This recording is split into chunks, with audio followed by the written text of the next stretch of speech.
ही मुख्यतः शब्द शक्ती ही माणसाला लाभलेली आहे. पशुपक्ष्यांच्या गळ्यातून सुद्धा ध्वनी निघतो. सिंह गर्जना करतात, कोले कोलिकोळी करतात, मांजरं म्याव करतात, गाढवं ओरडतात, म्हणजे खरी गाढवं. रोज वर्तमानपत्रात ज्यांच्याविषयी वाचायला मिळते ती नव्हे. त्या ध्वनींचं अर्थवाही शब्दामध्ये रूपांतर करणं हे मात्र त्या प्राण्यांना जमलेलं नाही. त्यांना ध्वनी निर्माण करण्याची शक्ती आहे, पण त्या ध्वनीला अर्थवाही रूप देण्याची, जिला अभिधा शक्ती म्हणतात, ती त्यांच्यामध्ये नाही. इतकंच नव्हे तर जगभर त्या प्राण्यांचे ध्वनी सुद्धा तेच आहे. अमेरिकेतला कुत्रा सुद्धा भारतीय कुत्रासारखा भूभूस करतो. तो काय हाय असं म्हणून शेपूटवर करत. न्यूयॉर्कची कोकिळा आणि पुण्याची कोकिळा, म्हणजे मी पक्ष्यांच्या बद्दल बोलतो, वर्णाबद्दल बोलत नाही, ह्या कुहूकुहूच करणार. हे केवळ ध्वनीच्या बाबतीत नाही तर प्रत्येक बाबतीत आहे. पक्षी युगानुग जे घरटी बांधत आलेले आहेत ती तसलीच बांधत आलेली आहेत, त्यात काही बदल नाही. किंबहुना पक्षीशास्त्रज्ञ घरट्यावरून ते कुठल्या पक्षाचं घरटं आहे हे ओळखतात. असं वर्षानुवर्ष, शतकानुशतकं जीवसृष्टी सुरू झाल्यापासून ते चालू आहे. पण माणसाने मात्र दगडी गुहेपासून सुरुवात केली आणि आता आकाश पोखरणाऱ्या 150 मजल्यांच्या इमारती तो बांधतो. ही नवनिर्मितीची देणगी ही फक्त माणसाला लाभलेली आहे. आणि या ओढीतूनच आपण ज्याला मानवी संस्कृती म्हणतो तिचा जन्म होतो. या निर्मितीमध्ये शब्दांचा वाटा फार महत्त्वाचा आणि फार मोठा. कवी वाल्मिकींनी रामायण आधी लिहिलं आणि नंतर ते रामाला खरं करून दाखवावं लागलं, अशी एक कथा आपल्याकडे सांगितली जाते. यामधली कल्पना अशीच आहे की महाकवीचा शब्द इतका महत्त्वाचा असतो की तो खरं करून दाखवण्याची जबाबदारी ही साक्षात विधात्याला घ्यावी लागते.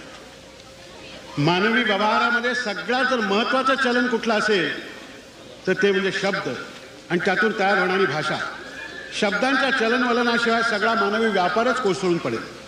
कारण निसर्गाने माणसाला आणखी एक ओढ दिलेली आहे, ती म्हणजे आपले अनुभव दुसऱ्याला सांगायची.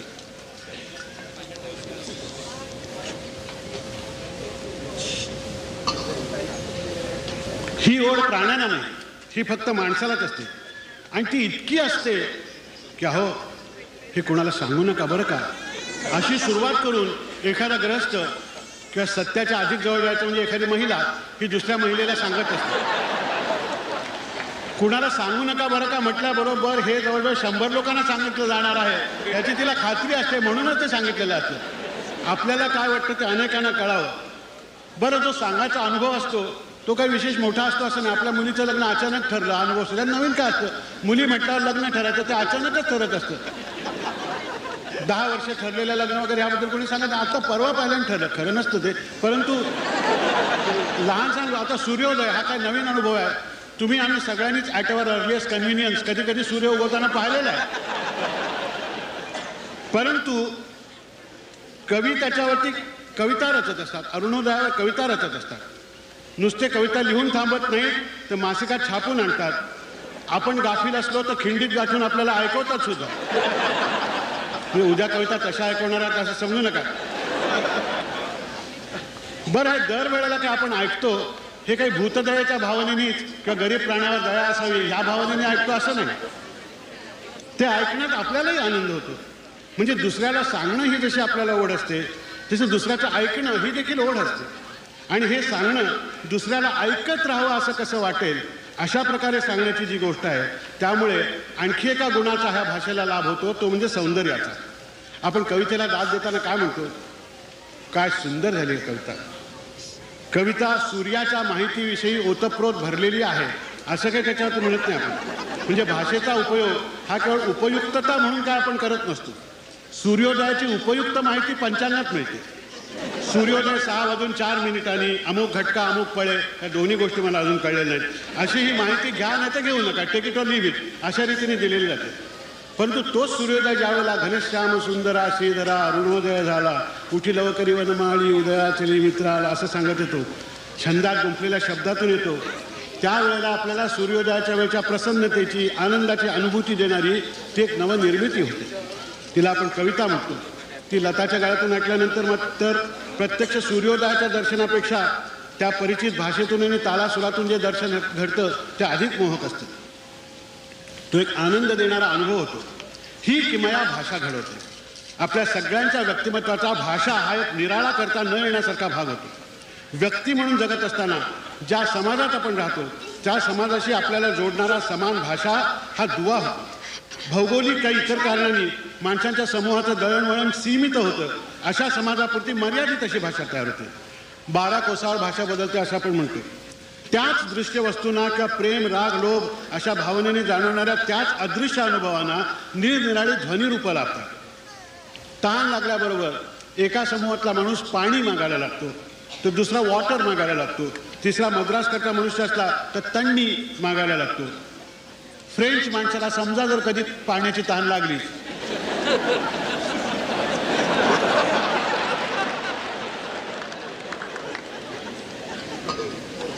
तर तो त्याला ओ मागेल. तसं पाहिलं तर तहान भागवण्याचा सर्वांचा अनुभव सारखाच, पण तो अनुभव निरनिराळ्या भाषेतल्या निरनिराळ्या ध्वनिरूपाशी कसा निगडीत आहे पहा. बरं, ही ध्वनिरूपं तरी अशी का, याला काही तर्कशुद्ध उत्तर नाही. पाणी तेच, पण कुणी त्याला वॉटर म्हणतो, कुणी पाणी म्हणतो, कुणी सत्यदेव म्हणतो, कुणी सत्यनारायण म्हणतो, अशा प्रकारचंच आहे. कुणी जल म्हणतो, कुणी तण्णी म्हणतो.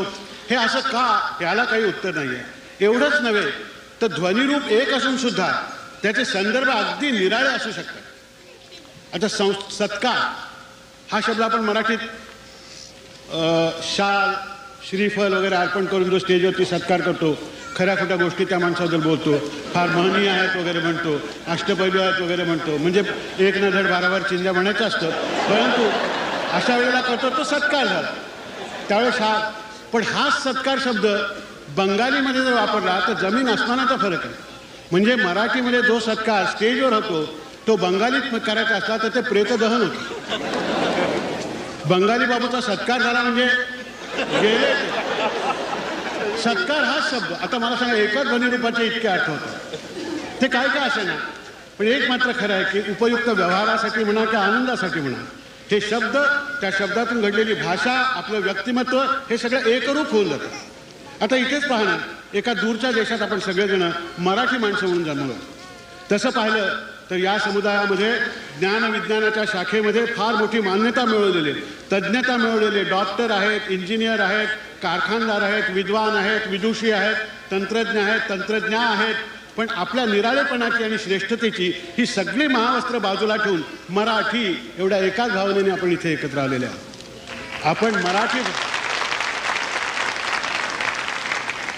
आपण मराठी भाषिक आहोत. एवढा एकच धागा आपल्याला एकत्र यायला पुरेसा आहे याची आपल्याला खात्री आहे.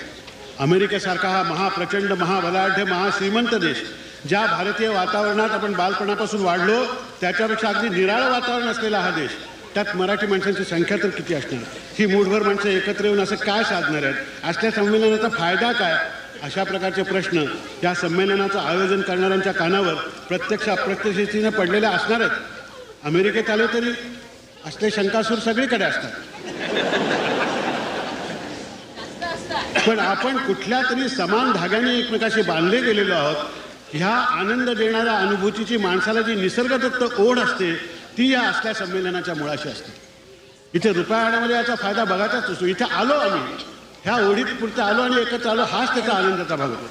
तो डॉलर्समध्ये किंवा रुपयामध्ये मोजताच येणार नाही. अहो, तुकारामासारख्या संतांनी सुद्धा म्हटलं आहे की माझी या जातीचा मज मिळो कोणी. इथे जातीचा याचा अर्थ माझ्यासारखी ज्याला विठ्ठलाची ओढ आहे, देवाची ओढ आहे, अशा प्रकारचं कोणीतरी मला मिळो म्हटलं आहे. आपण इथे तुकारामाच्याच उक्तीप्रमाणे बोलायचं तर माझी या भाषेचा मज मिळो कोणी, या भावनेने आपण इथे एकत्र आलेले आहोत. आणि इतक्या संख्येने इथे एकत्र जमलेले आहोत की मला तर मगाशी वाटलं कोणीतरी तिथून न्यू जर्सीसह संयुक्त महाराष्ट्र झालाच पाहिजे असं म्हणायचं का.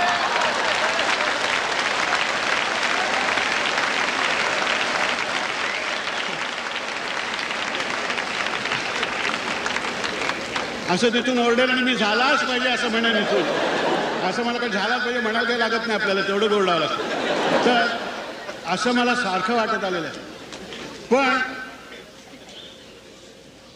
पहा, परदेशात तर भाषेचा शब्द कानावर पडणं महामुश्किल, म्हणूनच तो परदेश होतो. मला खात्री आहे की इथे अगदी अनोळखी प्रदेशातून प्रवास करताना कानावरती बालकवींची कविता वगैरे जाऊ दे, पण चायला अशी जर शिवी ऐकू आली तर ती ओवीसारखी वाटेल आपल्याला. अनेक वर्षापूर्वीची गोष्ट आहे. की मी एडिनबरोला बसमधून चाललो होतो, बायको होती म्हणजे माझ्याबरोबर, आम्ही दोघे चाललो होतो. तर सगळ्या बसमध्ये इकडे तुम्ही सिनियर सिटीजनचं स्त्रीलिंग काय माहिती मला, मी सिनियर सिटीजनाबाई म्हटलं त्यांना, त्याच होत्या सगळ्या. तर मी हिला म्हटलं की का गं इथे सगळ्या थेरड्याच दिसत आहेत. तर मागून एक बाई म्हणाली आपण मराठी का? अरे बाप,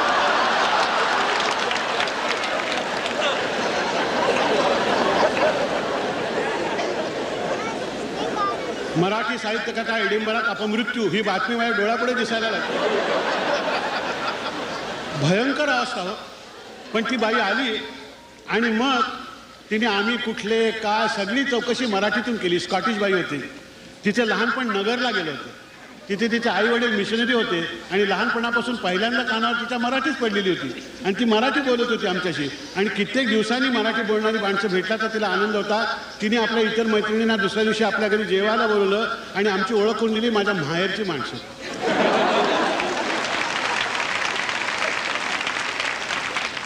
तिचं सगळं जीवन दीनदुबळ्या झोपड्यांच्या परिसरामध्ये गेलेलं होतं मिशनरी याच्यामध्ये. त्यामुळे तिच्या मराठी बोलण्याला एक छान नगरी ग्रामीण हेलकावा सुद्धा चांगला होता. जाताना ती सुनीताच्या असं कानशिलावरती बोटं मोडली आणि पुन्हा कवा भेटशील ग बया असं.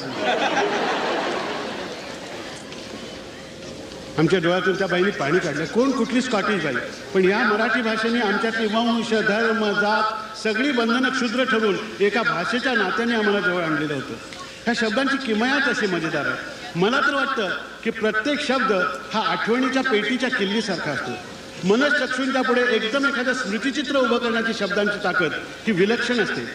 शब्दांचा खरा अर्थ शब्दकोशात सापडत नाही, तिथे प्रतिशब्द सापडतो. शब्दकोशात सापडतो अर्थ तो नव्हे, शब्दाचा अर्थ जीवनामध्ये आपल्याला सापडत असतो.